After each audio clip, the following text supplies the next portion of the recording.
What's up, everybody? I'm Dylan, And I'm Julia, and welcome to SEC at Home. where we invite you into our home and we talk SEC college football. Week 6 reaction video coming up. Yep. Halfway through the season. Halfway through the season. It was an interesting weekend all the way around. But can I say I told you so once again? Yeah, absolutely.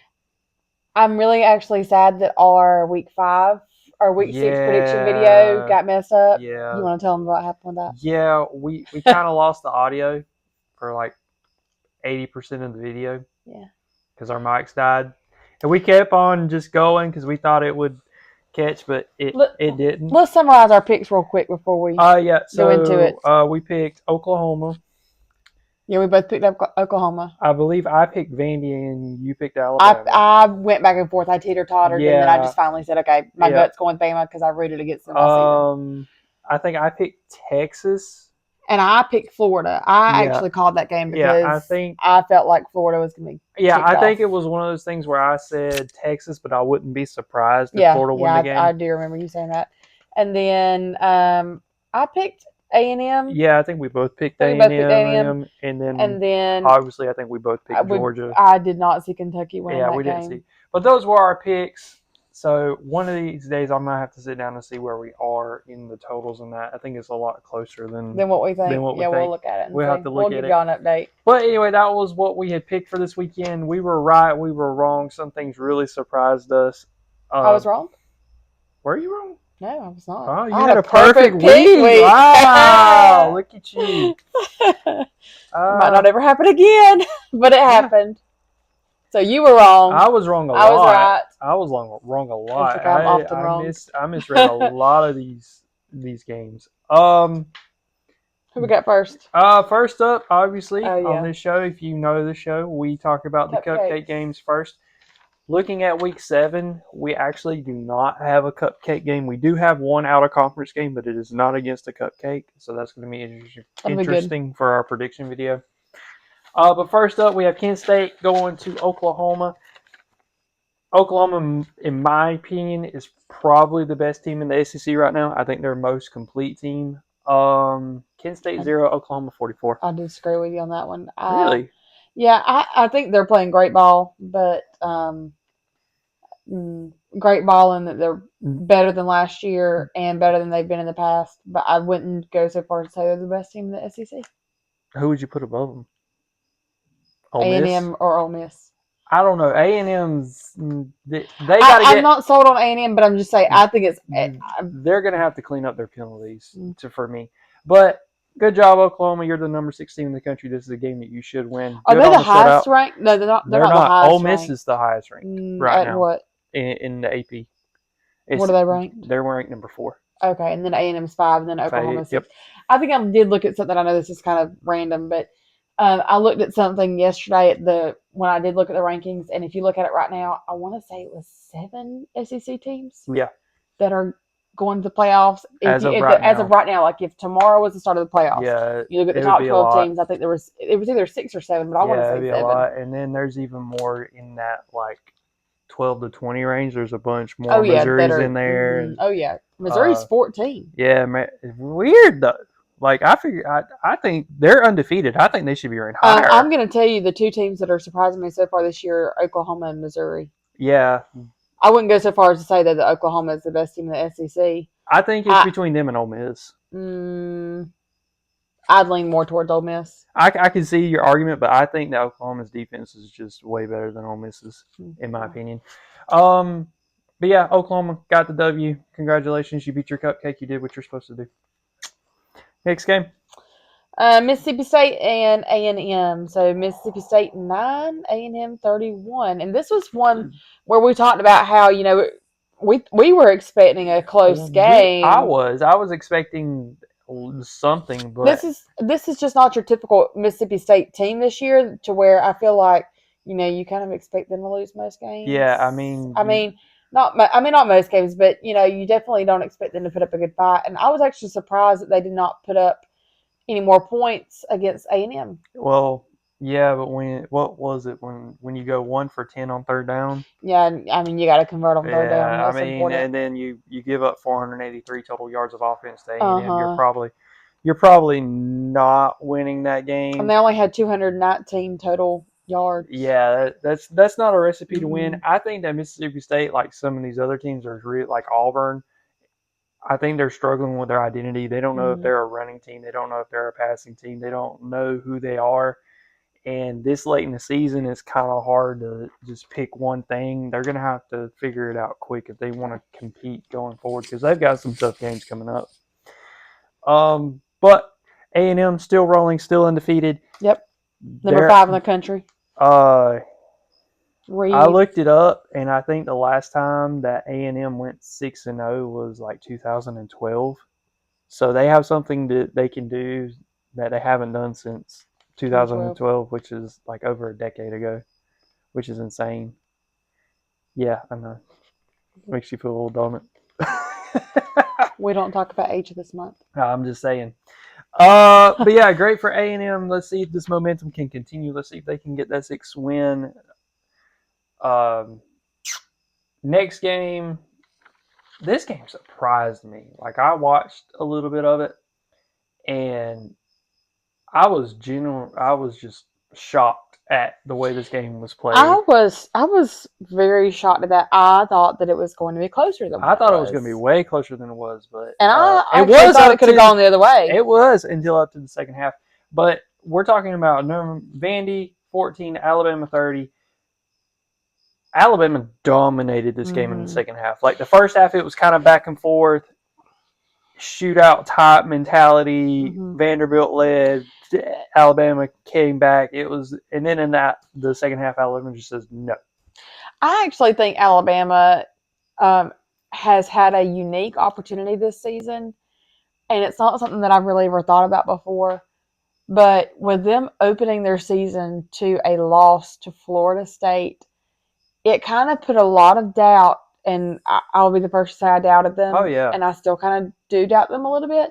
I still obviously stand by my DeBoer has discipline issues on his team. They're still getting lucky. They're still winning. Whatever. I digress. They've got an unusual and unique opportunity here because with them starting this season off with a loss, what did that do to everybody else in college football? It made them think, is Bama's reign of terror over? Yeah. Is their reign of terror over? And so I think that everyone, could have possibly overlooked them. They really did. And that played a part. On the Vandy side, I think what really drove home into this is that I heard all week, I think sometime middle of the week or first of the week sometime, Pavia went on an interview and he said that if we play our game, it won't even be close, and he predicted a blowout for Vanderbilt. I don't think you do that in this conference because if you go up against a halfway decent defense, which Alabama is a really good defense, I wouldn't call them elite. I would call them really good.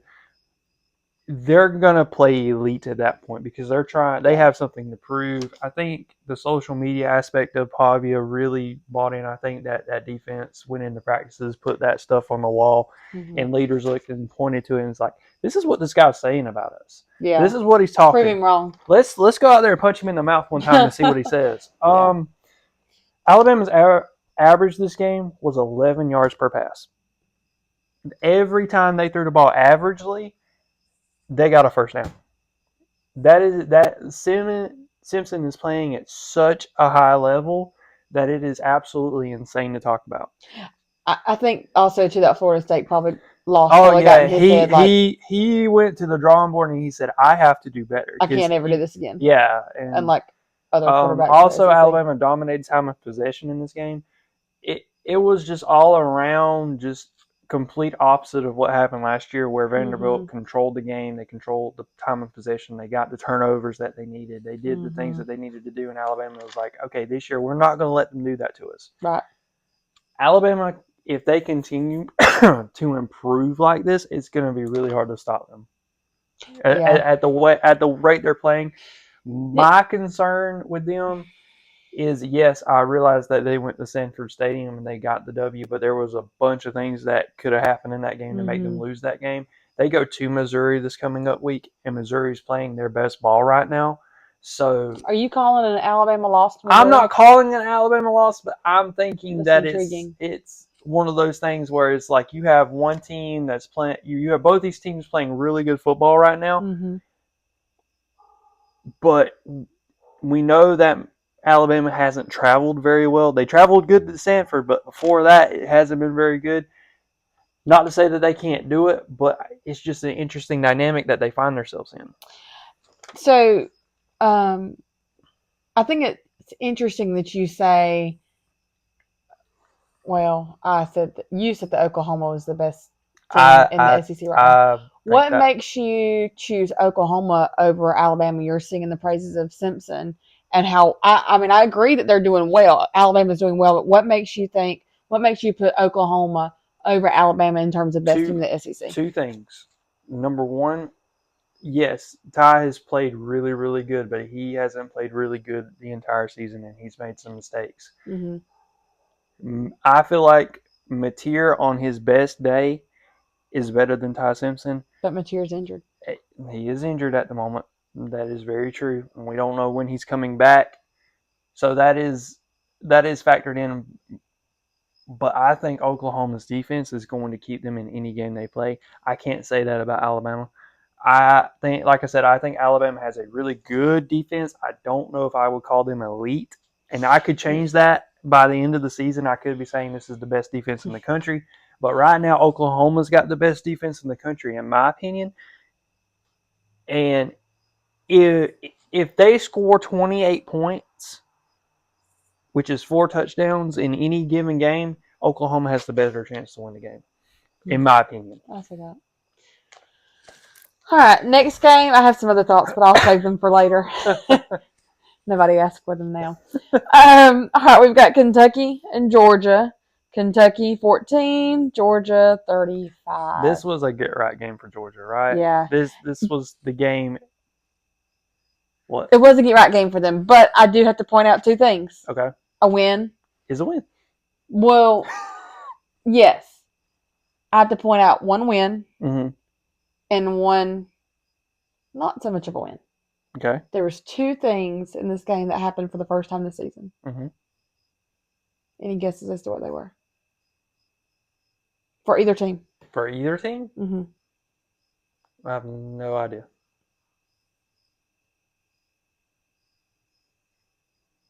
It was the first of two things. Okay. Enlighten us, because I have no idea. You have no idea? I have no idea what you're talking about. Gunnar Stockton. You know, he's been a hot topic, at least in comparing him to like Arch Manning. Can he continue to handle the pressure of the SEC? He's been kind of at that midpoint of quarterbacks. Yeah. He's not like, we're not going to talk about him like we talk about Ty Simpson. We're not going to talk about him like we talk about John Mateer. Yeah. Or Joey Aguilar. I mean, we're just not. He's mid-range. He gets the job done. But interestingly enough, he threw his first interception. Wow. Of this season. He did, didn't he? Yeah. Because the other interception that happened in the Tennessee game, what's his name? Puglesny, something. The backup quarterback threw it in the Tennessee game on the Hail Mary at the end of the end of the first half. He threw a Hail Mary and got the INT. So that interception happened, so Gunnar Stockton threw his first interception of the year. Okay. Yes. Something else that happened was we've talked about Georgia's defense lacking terribly, and they got their first sack of the season. I think they had two. Took them about 10 seconds to get there. Took them a while. It was a covered sack, but a sack nonetheless. They got it. Yeah. And I think that Kentucky put up as much of a fight as they could. I'm concerned about Stoops' position. Interesting enough, he's the longest retained coach in the SEC. How long has he been there? Oh, he's been there forever. Are you sure? Yeah, he was there when Rick was at Georgia, I think. Y'all can correct me if I'm wrong on that, but I'm pretty sure he was there. He's the longest retained coach in the SEC. It's hard to it's really hard to beat Georgia as it is, but unless you're Alabama, unless you're in Crimson and have a script A on your helmet, it's really hard. Yeah. But when you only have 45 rushing yards total, 270 total yards, 45 rushing, and compared to Georgia's 428 total with 183 rushing. Mm-hmm. I watched this game, and I've been feeling this way for a while, but I haven't been ready to say it on here until I kept seeing it, and I knew it was going to be a constant. That running back Bowens that Georgia has, that true freshman, that dude is going to be a beast when he gets into his second and third years. Y'all need to watch out for that dude because he's running a lot like Nick Chubb used to, with contact and then yards after contact. He's built similarly. He's short, he's stout, but he runs hard. He has really good vision. That dude is going to be a name for that Georgia running back room for a while. And then if Frazier will come into his own, because Frazier's good, but he lacks some of the eye discipline that you would like in a running back. If Frazier gets his eyes right and Bowens continues to do what he's doing, that's going to be a really, really dangerous duo for Georgia going forward. My takeaway in this game, it was a get-right game for Georgia. Georgia did what it needed to do, but it wasn't like they didn't sleepwalk through it, and they dominated. This was the first game since, I think, their opener, because even against Austin Peay, they struggled. So since their opener, this is the first game where they didn't struggle, and they actually just beat somebody. They beat Kentucky in submission. And if you want to say, well, they got 14 points, one of those scores came in cleanup duty to the backups against Georgia. So if Georgia keeps their starters in, that score probably doesn't happen, but you want to get reps for those younger guys on the blowout. So because looking at the score, I did think, why was the Georgia score not any higher? And I did see some struggling moments for them in this game. And if you look on social media, you'll find it. But there's a young corner that Georgia has. I can't think of his name, but he's got the same number as one of their star cornerbacks a few years ago, I think. Stark, something like that. He wears number 24, and he missed something. I don't exactly remember what he messed up on, but he messed up bad. I think he gave up like an explosive play or something. He got beat on a one-on-one. And Kirby Smart pulls him over. And if you ever watch Georgia football, if you ever watch Kirby Smart coach, he always puts his hand on the shoulder pad and he looks down and he's talking at the ground, but he's got the player right here because he's so short. And it's just hilarious to watch. But he's laying into this guy. Like, it is insane. And was that the one where you could read every No, word? That was I was going to get to that. There was one where he chose Gunnar Stockton out. Or the offense out, the whole offense, because they messed up on timing and he had to call a timeout. And he says that they have all the momentum. He says some more colorful language in there. You can see what he's saying. Yeah, and some things that I'm not willing to say on air. But he's saying that the intensity that Kirby Smart coaches with is just insane. He gets it from Nick Saban because Nick Saban did the same thing. But if you ever do watch Kirby Smart get onto his guys, just watch him. He'll put his hand on the shoulder pad and he'll look down at the ground and he'll talk to the ground while talking to the player. And so it's just interesting to watch. But good on Georgia. They got the get-right game. They got to go to Auburn this coming up week. It's going to be interesting to see them at Jordan-Hare. That place is haunted if you ask Georgia fans and Alabama fans. Some crazy things happen in that stadium. You talk about the kick six and then the Can I say it? I'm going to say what? Can I say what I thought? Go ahead. I don't care. I was just going to say it's just full of a bunch of cheaters. It's crazy the things that happen there because, like, you had the kick six. You have the time the ball got batted up and the dude caught it anyway and ran it. Just crazy wild things have happened. Crazy things happen at that stadium. So you got to watch out for right there. And then the last game of the day. This is the one where they probably should have watched out for I'm going to clip this, so we need a good endpoint. Texas 21, Florida 29. I feel like that's enough said, but I mean, we want to talk about the game. The score is not a good representation of this game.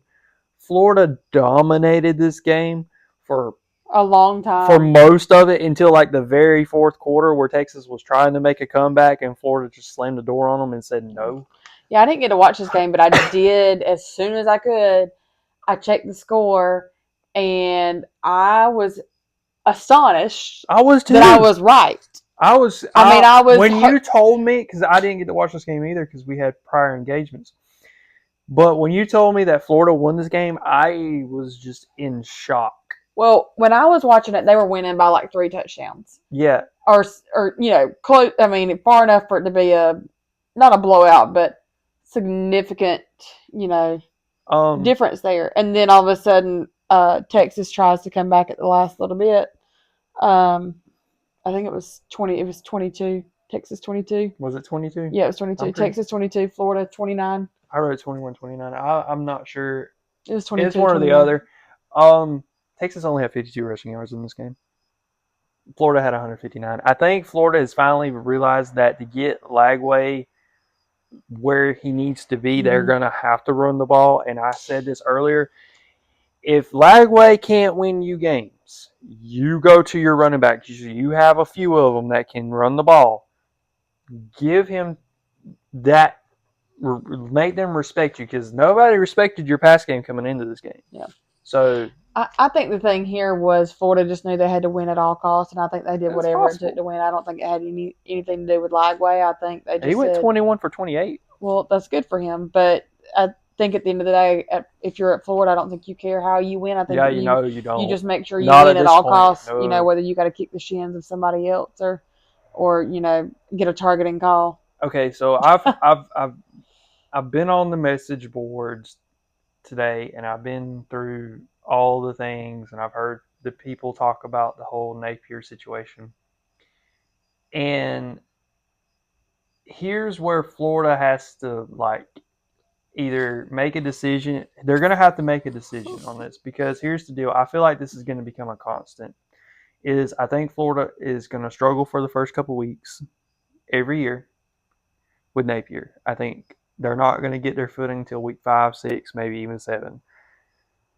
In that, are they willing to keep him knowing that he's probably midway through the season going to pick up and run with it, and possibly, if you survive the first gauntlet of the season, you might make it to the playoff. I don't think they're making it this year with 3 losses. But if they win out, which is really, really unlikely, I don't want anybody to say I'm claiming that they're going 9-3. I don't think they are. I think that would be really, really difficult with their schedule and the way it's set up. But if they do go 9-3 or 8-4, is that enough to save Napier's job? Or if you're that AD and you look at it like this, does it save his job? Here's my opinion on that. If you're teetering the fence now on whether Billy Napier needs to be your coach at your school, and you're teetering back and forth, your answer just needs to be no. Because if you're second guessing it now, you might as well just go ahead and hire a new coach. And I'm not speaking against Billy Napier, but I'm saying at some point you've got to make a decision, and you've got to be confident in that decision and for your program. Here's the deal. They did the same thing last year. He was dead in the water after the first half of the season. Everybody figured that he was losing his job. Everybody thought that coaching searches were happening, whatever. Athletic director came on and said, no, we're going to extend him. We're going to keep him. This year happened, same thing. I don't want anybody to lose their job, but at some point, we need the athletic director to come out and tell us we're sticking with Napier. We're giving him this time frame, because this doesn't need to become a constant every year, where every year people who have shows like ours or analytics or whatever, people on ESPN or whoever, come on and say, oh, well, Napier's getting fired because he's lost the first 2 games of the season, and then they come back and win 8 games and he saves his job again. I don't want that to become a constant. I don't want it to become I don't want to regurgitate old stuff. This needs to be clean cut. Are we keeping him? Are we not? I feel like a decision has to be made. I feel like now the decision has to be made sooner. There need to to be a press conference saying, hey, we're going to stick out the rest of the season, and then he's gone, or when you're going to fire him mid-season at the next loss? Honestly, I don't think you fire him mid-season. I don't think you say a word, because how are you going to expect your football coach to continue producing a winning, or not continue, but try to recover a season to make it a winning season when you're saying, okay, we're looking for a new coach, but we're going to keep him in just for the rest of the year? How are you expecting him to? I see your point, but if the season's dead anyway, but it's not. I think you can. I think you're Florida. I think you can pull out a 6-6 year. I think you could do a 6-6 year without Napier there. I'm gonna tell you that. Well, I'm gonna tell you the other issue that I see is this: you have these SEC schools, and this goes for other college football teams as well, who are often looking for new head coaching staff on their teams. Like every 4 or 5 years, they're looking for somebody new, and I'm going to tell you why that is. Because what they're not doing is they're not investing in the future of their program in the right way. They're not hiring the right coaches who are willing to say, okay, this may not be a winning season for us, but I'm going to do whatever it takes to make sure that I've got a solid foundation of my program, to where, I'm going to train guys to where, kind of like Nick Saban did, where when one left, you had another 5-star right out the door. Programs are not doing that anymore, which is why they're having issues with their coaching staff. Well, it's just harder now. Like other programs are still doing it. No, they're not. There's not one program that you're going to list off a bunch of names, and I'm just telling you, like, that the days of the Nick Sabans and the Kirby Smarts and Kirby Smart's still coaching. Lane Kiffin's still coaching. But we're looking at this from two different aspects. The coaches are still there, but the talent of player acquisition has changed. I understand that. Like 5 years ago, if you were playing Georgia or Alabama or Clemson or Ohio State, you go and you say, hey, their starter's good, but you should see their backup. Their backup might be better than their starter. They're just giving their backup a year to learn the system. That's not happening anymore. Well, but I think the reason is because coaches are not taking advantage of that. They're not building a culture and a team, kind of like the Nick Saban era of Alabama, where everybody wants to play at Alabama because they know that Alabama is going to produce a championship once in the 4 years that they're there. Now, they haven't in the past 5 years, but my point is coaches are not investing in a program, building a culture up, creating a culture of excellence that's going to continue for 10, 15 years down the road. That, anyway, at least not the coaches in the programs that are constantly replacing staff. I don't think that. Yeah, I see your point. Like I get that changing your staff over and over and over again is going to be a problem, but it's really hard, especially now with the way the schedule is for like transfers and transfer portal. Well, and the transfer portal can just go somewhere. Well, it's a fact of life. It's something that these coaches have to deal with, and it's hard because, like, yeah, you say you have two guys that are really good. They play the same position, and you say, okay, I'm going to start this guy. The second string guy, he's like, I can go start anywhere I want. I'm going to transfer out, and I'm going to go, and then you lose that depth. Depth is really hard to maintain. That's a whole can of worms. I don't want to get too deep into that. I agree with what you're saying. I see your point. All I'm saying is, like, Florida, okay, when you think of Florida, do you expect them to have a winning season every now and then, like a good championship contending They should be season? A national championship contender. Okay. But my point is, Florida is not a program. Florida has not been built up to a program to where you're expecting every year. Oh my word! They're in every conversation about the SEC championship, national championship. No, you're looking at teams like Alabama, Ole Miss, Georgia, Tennessee. You're looking at those programs more often than Florida because of the culture that has been built at Georgia, Alabama, Tennessee, Ole Miss. Do you see my point? Yeah, I get your point. I get your point now. Yeah, I see your point. So at some point, it's a hiring decision. So is it a hiring decision or is it time? Because Billy hasn't been there that long. I think this is his third or fourth you season. Hire the right person who can build the program. How much time do you give him? Well, I think a good coach would only need a few years to do what he needs to do. I always said, and then they're in the conversation every single time. I think Napier, year 4 or 5. I think he's in 3 or 4. He hasn't been there 5. Well, my concern with that is by now you should be winning games. By now you should be in SEC championship discussion every week. Here's the scale that I use, and I've used this even before we had the show. Like, I think you give them their first year. Their first year is what it is. Wash, you're probably going 6-6, 7-5, somewhere in there. Just trying to get. You're trying to get into a bowl game. If you get into a bowl game, that's a successful year. Your second year is what I judge you on. Okay, if you go, let's say, just for instance, you go 6-6, and yes, if you're a Georgia fan, yes, I know. Well, Kirby Smart took us to a national championship in his second year. That's an outlier. That doesn't happen always. Doesn't happen ever. That was an outlier, guys. Just okay. Settle down, Georgia fans. Not everybody can have a Kirby Smart. But if what you want to see is you want to see a trend up. So if you go 6-6 in your first season, I'm looking for 8 or maybe 9 wins. I'm looking for some progression. Even if you go 7-5, that's still better. That's progression. Then your third season, I'm really looking for you to do something. I'm looking for 9-10 wins. If you're that guy at that program that can work, I think too. You're really judged on what you do in your second year. Getting back to the game real quick, because there's 2 things I want to touch on. Texas has the Red River rivalry or shootout, whatever you want to call it. I don't know why teams do that, but whatever. I'm not trying to get into that. They have that really big rivalry game coming up in the Cotton Bowl. And I'm afraid that if they lose that game, I'm really scared for Texas.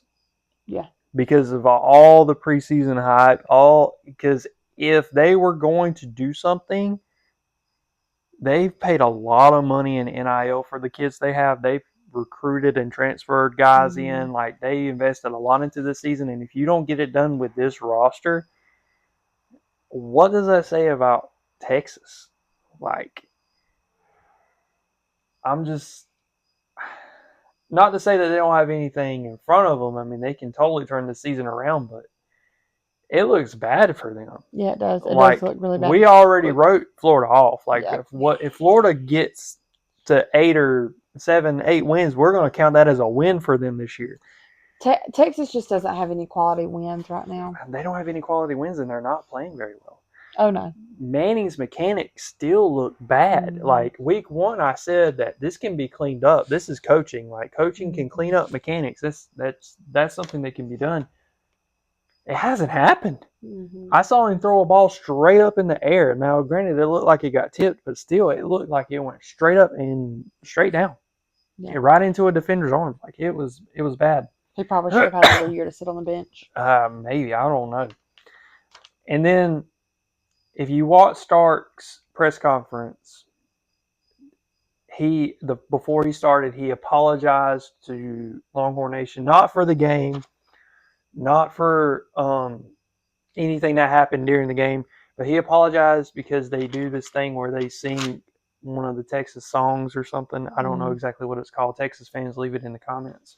But he went straight to the locker room, and he said that it had nothing to do against the kids or the game or whatever. He just missed it. He forgot or something along those lines. I'm sorry, but if that's something that you guys do every single game, I don't feel like you forgot. I feel like you were ticked off. Yeah. And I feel like you needed to own up to that instead of saying that, oh, I just forgot. It just rubbed me the wrong way. And to Longhorn Nation, did it rub you guys the wrong way? Like, honestly, I'm just saying, like, because I don't know. To me, it just seemed it seemed like a half-baked apology, I guess. Yeah, I don't know. Like it just had to be done. Yeah, it felt more coming from like his agent than him. Yeah, it just seemed weird. You guys let me know about it. I don't know. I don't know how I feel about it. And we can't really say, I was going to say big win for Florida, but we can't really say it's a big win for Florida when Texas has that. Let's be honest. They came into this game ranked, what, ninth in the AP, and honestly, they probably shouldn't have been ranked at all just because of their struggles. So it was a good win for Florida. Florida needed it, but let's be honest, I don't think it was a decent win for Florida. I'm saying it's not like they actually beat the number 9 team in the country. Sorry, Longhorn fans, but you weren't. Like, the AP may have had you there, but you did not deserve to be there. Interesting enough, when I'm getting ready for the prediction game between OU and Texas, as of right now, is favored to win that game by 2.5 points. That's where you get into the rating versus like your rankings versus your power rating. Yeah. So that'll be interesting to talk about. But still a great win for Florida. Florida's finally got some momentum this year. Let's see if they can carry that on. Yeah, not too many games to talk about tonight.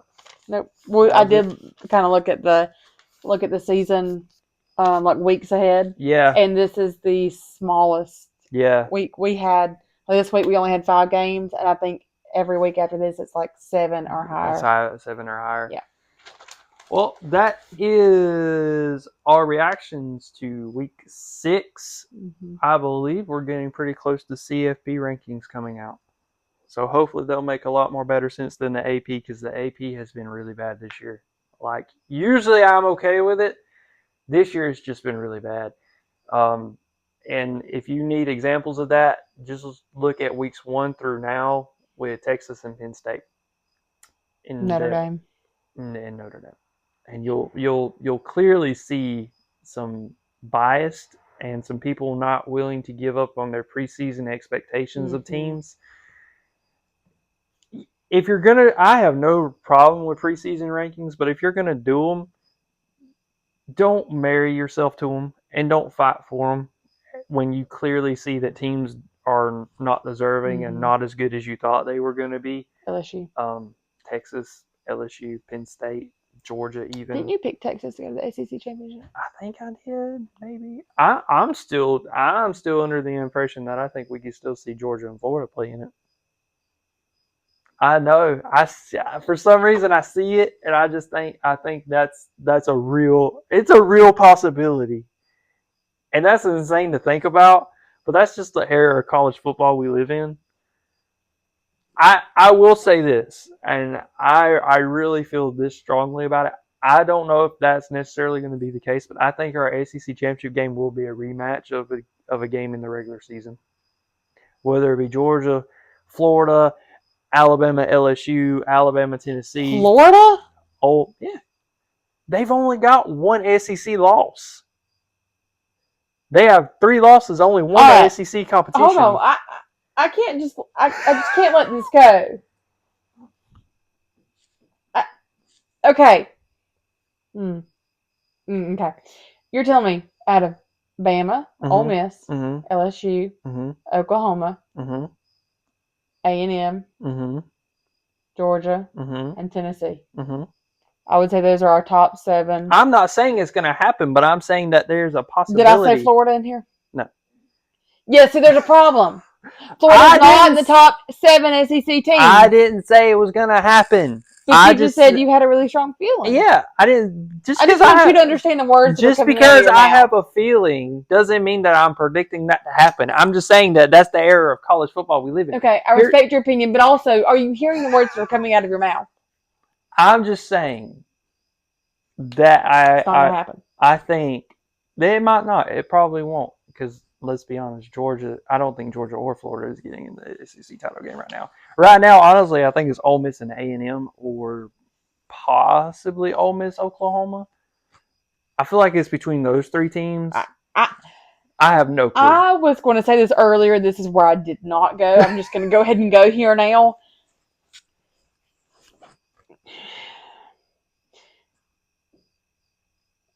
I'm not counting Florida. 7. Let's be clear. I'm not counting Florida.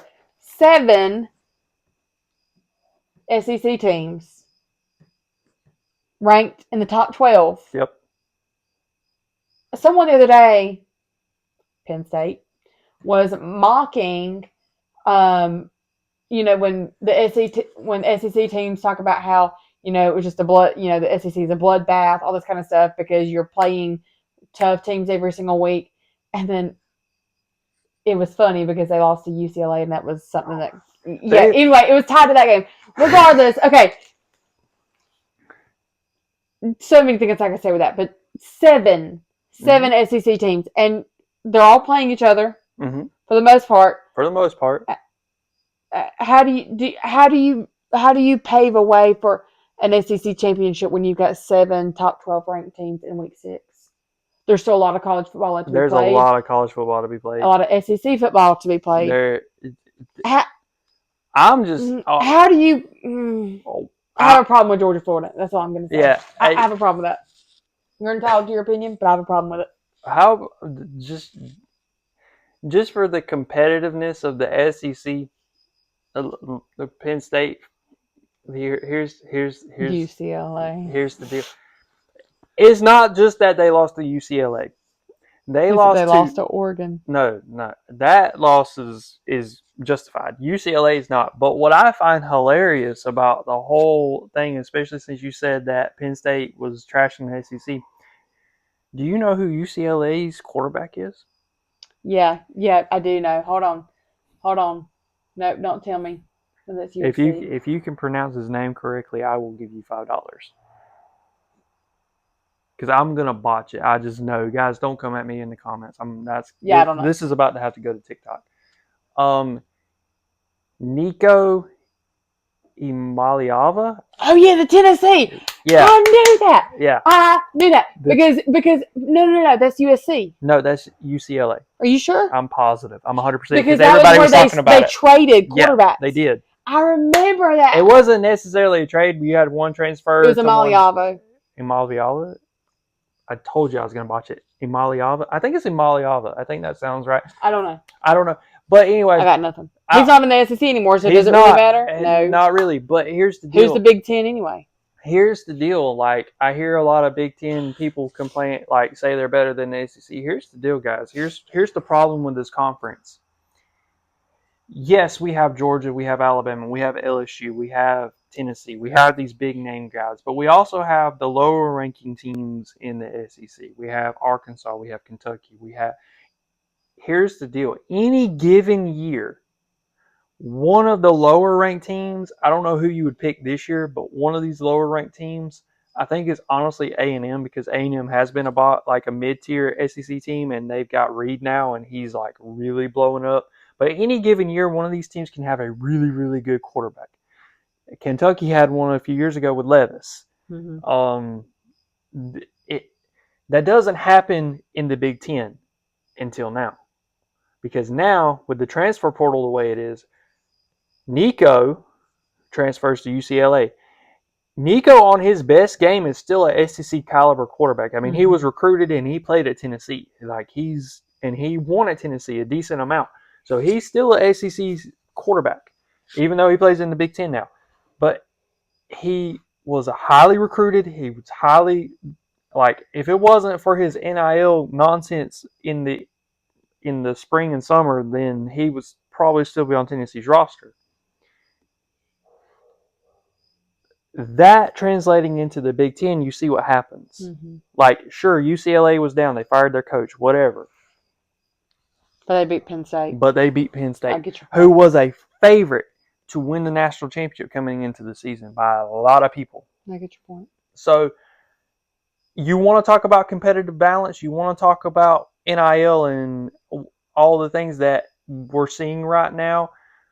That's translating over there, and the Big Ten is not used to it. Us down here in the Southeast, we're kind of used to it. We're used to seeing this kind of play and development, and every given Saturday you're going up against somebody that's probably just as equally as good as you, if not just a little bit lower than you. They're not used to that. Penn State went up there looking for a get-right game, and they were going to take their medicine, and they were going to beat. And UCLA and Nico said, No, you're coming to us. You're traveling all the way across the country. No, we're not going to let you come in our building and beat us. We have an SEC quarterback with experience, and we're going to use him to his fullest potential, and we're going to draw up a game plan, and we're going to beat you. Yeah. And that's something that part of the country is not used to. I just thought it was really interesting. And I also think it's really interesting the fact that, the SEC championship, we had our picks at the beginning of the season. Man. But obviously all that's been like messed up, and it could be really anybody's game at this point. It really is. We'll have to see how that plays out. I would hate to be on the committee right now because there is a stigma with this conference that isn't going away.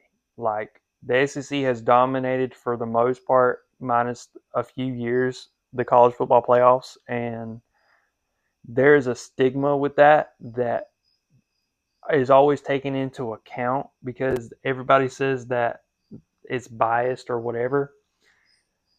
But I don't see how you leave out all these one-loss SEC teams. Like, I just don't see it. I don't see. I just don't see how you can do it. Like, I'm sorry. I just don't see it. I realize that it's going to happen, and it's going to make a lot of people mad because they're not going to put 7 SEC teams in the playoff. That's just not going to happen. That's not realistic. Is it right? Probably not. They're not going to do it. Okay. If they do, I will be shocked. But I don't think they're prepared for the ridicule from the rest of the country that will happen if they do that. I think max 4 teams. I think realistically 3. I think we'll get what we got last year. But that's a conversation for the end of the year. Yeah. That's our show, guys. We went a little long. We got kind of off track there sometimes, but it's fine. It's fine. It's all in good fun. Like, subscribe, share the video, comment, all the algorithm things. There's going to be a lot of cuts from this show, and I'm going to get better about doing that, cutting each individual game up and posting it for specific fan bases. And I'll just keep showing up. Yep. Most days. And TikTok, SEC at Home 16. That is our TikTok. Go check us out on there. Some fun stuff we do on there. Week 7 coming up. Predictions coming out, hopefully, if everything works the right way. I'm trying to talk to Mike. I know, right? Get it to work. Yeah. But yeah, thank you guys so much for watching. We appreciate it. We're having fun. We're talking SEC college football. That's what we do here in our home as best as we can. Thank you guys so much. God bless. Peace.